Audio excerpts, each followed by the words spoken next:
বর্তমানে বাংলাদেশের সবচেয়ে নতুন খেলা হচ্ছে ফুটসাল।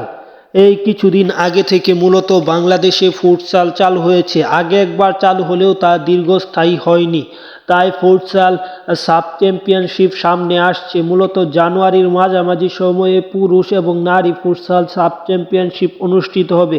বাংলাদেশ পুরুষ দলের প্রথম ম্যাচ ভারতের বিপক্ষে। মূলত আমরা এই ভিডিওর মাধ্যমে জানব সেই সাফ ফুটসালের জন্য দল ঘোষণা করেছে বাফুফে, সেই দলটাতে কাদেরকে রেখেছে তাই জানবো।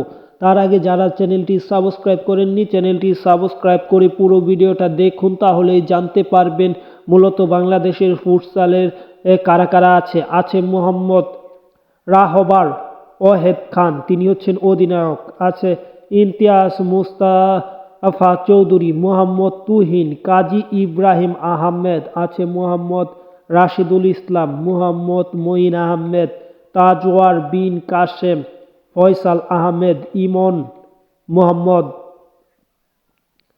আলম, আছে ফয়সাল হোসেন, আছে ফায়েদ আজিম, মোহাম্মদ আরিব, আছে ব্রায়ান মাহমুদ চৌধুরী, আছে মোহাম্মদ জাহিদ হাসান রাব্বি, আছে মোহাম্মদ জান্নাতুল নাইম পারভেজ এবং সর্বশেষ নাম হচ্ছে তানভুর মাহাতাব।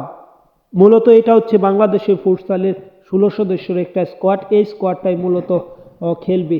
মূলত থাইল্যান্ডে অনুষ্ঠিত হওয়ার কথা আছে এই টুর্নামেন্টটি। যাই হোক, খেলার আপডেট পেতে চ্যানেলটি সাবস্ক্রাইব করুন এবং ভিডিওতে কোনো ভুল ভ্রান্তি থাকলে অবশ্যই ক্ষমা দৃষ্টিতে দেখবেন। ধন্যবাদ সকলকে।